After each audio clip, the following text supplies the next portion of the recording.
నేను పవిత్రతను కాపాడాలి.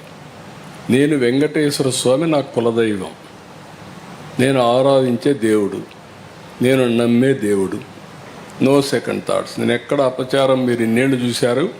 ఇప్పుడు కూడా నేను మహాద్వారం ద్వారా పోను, ఎప్పుడు కూడా ఇక్కడనే వస్తా. వైకుంఠ ద్వారం ఎప్పుడు నేను వాడను. ఎందుకు వాడనంటే నా నమ్మకం అది. ముఖ్యమంత్రిగా ఉన్నా, ప్రతిపక్షంలో ఉన్నా, నాకు ఎలిజిబిలిటీ ఉన్నా, నేను సామాన్య భక్తుడిగానే అక్కడికి వెళ్తాను. సామాన్య భక్తుడిగానే ఆయనకు సేవలు అందిస్తున్నా. నేను అలాంటి కార్యక్రమాల్లో నేనుంటే వీళ్ళకు నమ్మకం లేకపోతే వదిలేయచ్చు. కానీ అపచారం చేసి, మహాపాపం చేసి, మహాపాపాన్ని కూడా కప్పిపుచ్చుకోవడానికి తిరిగి దాడి చేయడం ఏమన్నా నాకైతే అర్థం కాదు. తిరిగి నా క్యారెక్టర్ అసాసినేషన్ ఆ పరిస్థితికి వచ్చేసారు వీళ్ళు.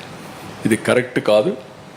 ఏదైనా సరే నేను, ఎందుకంటే వెంకటేశ్వర స్వామిని వీళ్ళు బజార్కి ఏడవాలనుకున్నారు, నాకు ఏడవాలని లేదు. ఆయన పవిత్రత, నేను నమ్మేది కలియుగ దేవుడు వెంకటేశ్వర స్వామి. వెంకటేశ్వర స్వామికి పవర్స్ ఉన్నాయి. ఆయన్ని కాపాడుకోవడమే కాకుండా మనల్ని కూడా కాపాడుతాడు. ఏ సమస్య అయినా సరే ఆయనే పరిష్కార మార్గానికి కూడా దోహదం చేస్తాడు, దారి చూపిస్తాడు. నేను ఎన్నోసార్లు చెప్పాను, వెంకటేశ్వర స్వామితో పెట్టుకున్న వాళ్ళకి ఇంకొక జన్మలో పనిష్మెంట్ కాదు, ఈ జన్మలోనే పనిష్మెంట్ ఉంటుంది. దాని నమ్మకం నేను చూసిన సంఘటనలు ఉన్నాయి.